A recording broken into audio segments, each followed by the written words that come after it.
Hello, ಎಲ್ರಿಗೂ ನಮಸ್ಕಾರ. ಎಲ್ಲರೂ ಹೇಗಿದ್ದೀರಾ ಅಂತ ಕೇಳ್ತಾ welcome back to my YouTube channel. ಹಾಗೆ ನೈಟ್ ಬೇಗ ನಿದ್ದೆ ಬಂದುಬಿಟ್ಟಿತ್ತು ಅಂತ ಏನೂ ಓದ್ಕೊಂಡಿರಲಿಲ್ಲ. ಸೊ ಏನಾದರೂ ಓದ್ಕೊಳ್ಳೋಣ ಅಂತ ಕೂತ್ಕೊಂಡೆ. ನೋಡಿದರೆ ಪೆನ್ನೇ ಖಾಲಿ ಆಗಿಬಿಡ್ಬೇಕಾ. ಸೊ ಪೆನ್ ಖಾಲಿ ಆಯ್ತಲ್ಲ ಅಂತ ಎಲ್ಲದನ್ನೂ ಹುಡುಕ್ತಾ ಇದ್ದೆ, ಆದರೆ ಪೆನ್ನೇ ಸಿಗಲಿಲ್ಲ. ಕಬೋರ್ಡಲ್ಲಿ ಸಿಗ್ಬೋದೇನೋ ಅಂತ ಕಬೋರ್ಡಲ್ಲಿ ಹುಡ್ಕೋಕೆ ಹೋದೆ. ಆಗ ಈ ಕವರ್ ಸಿಕ್ತು. ಈ ಕವರಲ್ಲಿ ಏನಿದೆ ಅಂದರೆ, ನಾನು ಲಾಸ್ಟ್ ಟೈಮ್ ಟ್ರಿಪ್ ಹೋದಾಗ ನಮ್ಮ ಚಿಕ್ಕಪ್ಪನ ಹತ್ರ ಬ್ಯಾಗ್ ಇಸ್ಕೊಬಂದಿದ್ದೆ, ಅದನ್ನು ಕೊಟ್ಟಿರಲಿಲ್ಲ. ಸೊ ಅದನ್ನು ಕೊಟ್ಟು ಬರೋಣ ಅನ್ನಿಸ್ತು. ಡೈರೆಕ್ಟ್ ಆ ಕವರ್ನ ಎತ್ಕೊಂಡು ನಾನು ಹೊರಟಿದ್ದೆ ನಮ್ಮ ಚಿಕ್ಕಪ್ಪನ ಮನೆ ಕಡೆ.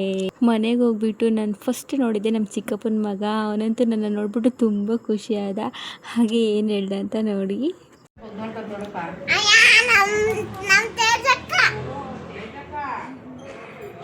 ಅವನ ಮನೆ ಕರ್ಕೊಂಡೋಗಿ ಅವನ ಜೊತೆ ಸ್ವಲ್ಪ ಮಾತಾಡಿಕೊಂಡು ಆಟ ಆಡಿಕೊಂಡು ಹಾಗೆ ಕನ್ನಡಿ ಮುಂದೆ ಸ್ವಲ್ಪ ಫೋಸ್ ಕೊಟ್ಕೊಂಡು ನೆಕ್ಸ್ಟು ನಾನು ನನ್ನ ತಂಗಿ ತಮ್ಮಂದಿರನ್ನೆಲ್ಲ ಕರ್ಕೊಂಡು ಟೆರೆಸ್ ಮೇಲ್ಗಡೆ ಹೋದೆ ವೀಡಿಯೋ ಮಾಡಬೇಕು ಅಂತ. ಎಲ್ಲರೂ ಕೂಡ ಬಂದರು. 1 2 3 4 5 6 7 8 9 10 11 12 13 14 15 16 17 18 19 20 21 22 23 2 3 4 5 6 7 8 9 10 11 12 13 14 15 16 17 18 19 20 21 22 23 24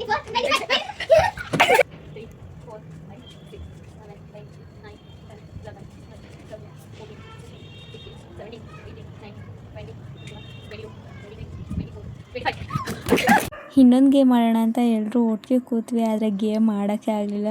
ಶ್ರೇಯಾ ಹಾಗೂ ಋತುಕ್ ತುಂಬ ಬೇಜಾರು ಮಾಡ್ಕೊಬಿಟ್ರು. ಇಷ್ಟನೇ ಇಲ್ಲ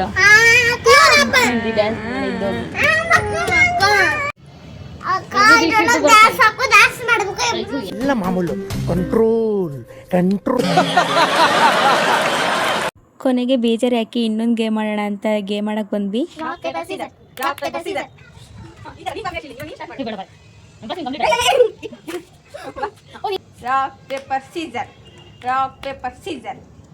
ಇಬ್ರು ಅಲ್ಲ ಬರ್ರಲ್ಲೇ. Rock paper scissors.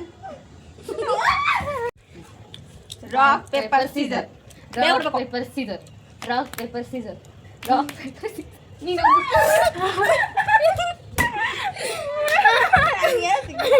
Rock paper scissors. Rock paper Caesar.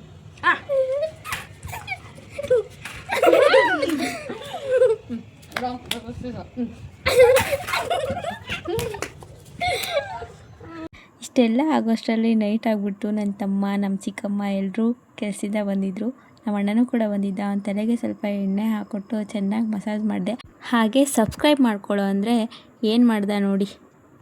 Bag ತೊಳಿತಾ ಇದ್ದೀನಿ. ಯಾಕೆ ಅಂತಂದರೆ ನಮ್ಮಣ್ಣ ಸಬ್ಸ್ಕ್ರೈಬ್ ಮಾಡು ಅಂತ ಹೇಳಿದರೆ ಆ ಬ್ಯಾಗ್ ತೊಳ್ಕೊಡು ಮಾಡ್ಕೊಡ್ತೀವಿ ಅಂತ ಹೇಳಿದ್ದೇನೆ. ಸೊ ಒಬ್ಬ ಸಬ್ಸ್ಕ್ರೈಬ್ಗೋಸ್ಕರ ಬ್ಯಾಗ್ ತೊಳಿತಾ ಇದ್ದೀನಿ. ಅಷ್ಟರಲ್ಲಿ ನನ್ನ ತಮ್ಮ ವಾಟರ್ ಮೆಲನ್ ತಂದಿದ್ದ, ಅದನ್ನು ಕುಯ್ತಾ ಇದ್ದ. ಎಲ್ಲರೂ ಕೂಡ ಕೂತ್ಕೊಂಡು ಅದನ್ನು ತಿಂದ್ಬಿಟ್ಟು ನಾನು ನೆಕ್ಸ್ಟ್ ಹೋಗಿದ್ದೆ ಚಪಾತಿ ಉಜ್ಜೋಕ್ಕೆ. ನನ್ನ ತಂಗಿ ಅಲ್ಲೇ ಉಜ್ಜುತ್ತಾ ಇದ್ಲು. ಸೊ ಅವಳ ಜೊತೆ ನಾನು ಜಾಯಿನ್ ಆದೆ ಚಪಾತಿ ಉಜ್ಜೋಕ್ಕೆ. ಹಾಗೆ ಅಡುಗೆ ಎಲ್ಲ ರೆಡಿ ಆಯಿತು. ಎಲ್ಲರೂ ಕೂಡ ಜೊತೆಗೆ ಕೂತ್ಕೊಂಡು ಊಟ ಮುಗಿಸಿದ್ವಿ.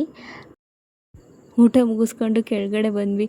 ಇದು ನೋಡಿ ಚಿಕ್ಕ ಮಗು ಥರ ಆಡ್ತಾಯಿದ್ದೆ ಚಿಕ್ಕ ಮಕ್ಕಳ ಜೊತೆ. ಅವಳು ಶೂಟ್ ಮಾಡಬೇಕಂತೆ, ಇವರಿಬ್ಬರು ಬಿದ್ದೋಗ್ಬಿಡ್ಬೇಕಂತೆ. ಹಾಗೆ ಇವ್ರನ್ನೆಲ್ಲ ಆಟ ಆಡಿಸ್ಕೊಂಡು ಡೈರೆಕ್ಟು ನಾವು ಹೋಗಿದ್ದು ವಾಕಿಂಗ್ ಹೋದ್ವಿ. ವಾಕಿಂಗಲ್ಲಿ ನನ್ನ ತಮ್ಮ ಏನು ಹೇಳಿದೆ ನೋಡಿ. ವೆಲ್ಕಮ್ ಬ್ಯಾಕ್ ಟು ಅಕ್ಕನ್ ಚಾನಲ್. ಎಲ್ಲರೂ ಊಟ ಮಾಡಿ ಮಕ್ಕಳೇ ಚೆನ್ನಾಗಿ. ವಾಕಿಂಗ್ ಮುಗಿಸ್ಕೊಂಡು ಡೈರೆಕ್ಟ್ ಮನೆ ಕಡೆ ಬಂದ್ವಿ. ಮನೆ ಕಡೆ ಬಂದಾಗ ನಮ್ಮ ಶ್ರೇಯಮ್ಮ ಅಳಕ್ಕೆ ಸ್ಟಾರ್ಟ್ ಮಾಡಿಬಿಟ್ಟಿದ್ಲು. ಯಾಕೆ ಅಂದರೆ ಅವನ ತಮ್ಮನ ಬೇರೆ ಸ್ಕೂಲ್ಗೆ ಹಾಕ್ತೀನಿ ಅಂತ ಹೇಳ್ತು ಅವ್ರ ಅಮ್ಮ, ಅದಕ್ಕೆ ಹೇಳ್ತಾ ಇದ್ಲು. ಸೊ ಋತು ಏನು ಹೇಳ್ದೆ ನೋಡಿ.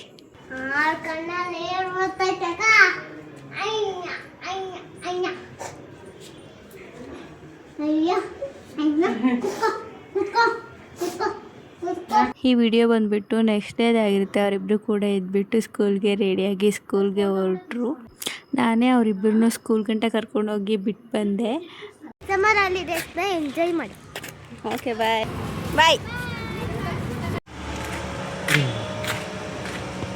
ಎಲ್ಲಿಗೆ ಹೊರಟಿದ್ದೀರಾ? ಕೆಲಸಕ್ಕೆ ಹೋಗ್ತಾ ಇದ್ದೆ. ಕೆಲಸಕ್ಕೆ. Okay bye. ಸೊ ಮನೆಯಿಂದ ನಾನು ಡೈರೆಕ್ಟ್ ಹಾಸ್ಟೆಲ್ಗೆ ಬಂದೆ. ಹಾಗೆ ಅವತ್ತು ನಿಲ್ಲಿಸೋಗಿರೋ ವರ್ಕೆಲ್ಲ ಆಗಿತ್ತು, ಆ ವರ್ಕೆಲ್ಲ ಮುಗಿಸ್ಕೊಂಡೆ. ಈ ವಿಡಿಯೋ ನಿಮಗೆ ಇಷ್ಟ ಆಗಿದ್ದರೆ ಲೈಕ್ ಮಾಡಿ, ಶೇರ್ ಮಾಡಿ, ಹಾಗೆ ಕಮೆಂಟ್ ಮಾಡಿ. ಇನ್ನೂ ಸಬ್ಸ್ಕ್ರೈಬ್ ಮಾಡ್ಕೊಂಡಿಲ್ಲ ಅಂದರೆ ಮಾಡ್ಕೊಳ್ಳಿ. ಹಾಗೆ ನೆಕ್ಸ್ಟ್ ವಿಡಿಯೋದಲ್ಲಿ ಸಿಗ್ತೀನಿ ಅಂತ ಬಾಯ್.